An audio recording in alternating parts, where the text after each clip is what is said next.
What's the purpose of gaining knowledge? I would found an institution where any person can find instruction in any subject.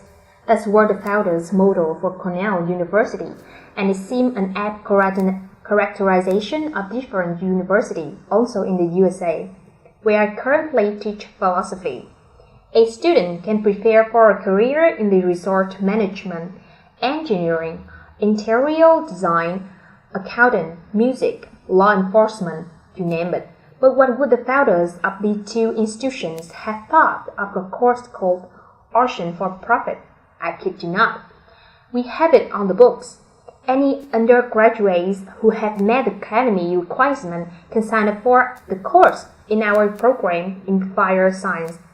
Naturally, the course is intended for prospective arson investigators who can learn all the tricks of the trade for detecting whether a fire was deliberately, discovering who did it, and establishing a chance of evidence for effective prosecution in a court of law.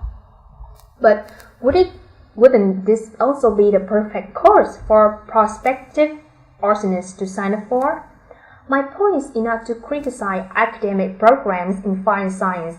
They are highly welcome as a part of increasing professionalization of this and many other occupations.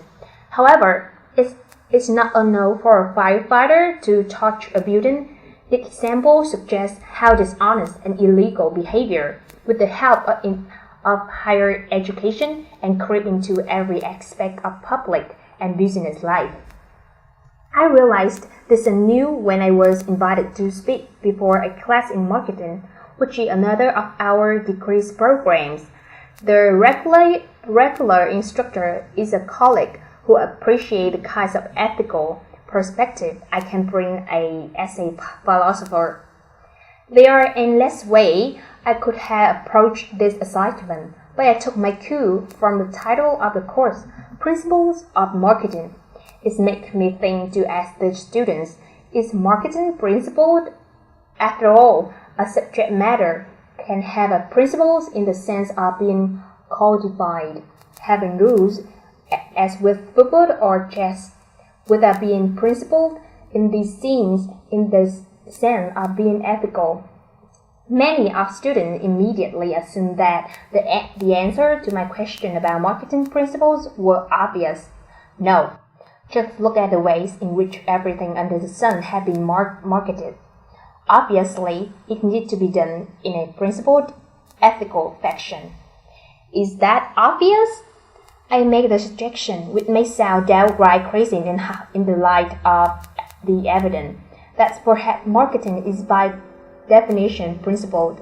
My inspiration for this judgment is the philosopher Immanuel Kant, who argued that any body of knowledge consists of an end or purpose and a means.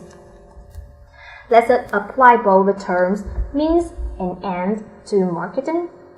The students have signed up for a course in order to learn how to market effectively, but to what end?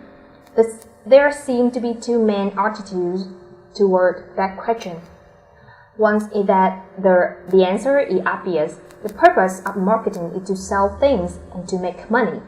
The other attitude is that the purpose of marketing is irrelevant. Each person comes to the program and course with his or her own plan, and these needs do not even concern the acquisitions of marketing expertise as much. My proposal, which I believe would also be Kant's, is that neither of their attitudes capture their significance of the end to the means for marketing. A field of knowledge or a professional endeavor is defined by both means and the end. Hence, both deserve security. Students need to study both how to achieve X and also what X is. It is at this point that arson not for profit becomes supremely relevant. That course is presumably about means how to detect and prosecute criminal activity. It is therefore assumed that the end is good in an ethical sense. When I ask fire science students to articulate the end or the purpose of their field, they eventually generalize to something like the safety and the welfare of society, which seem right.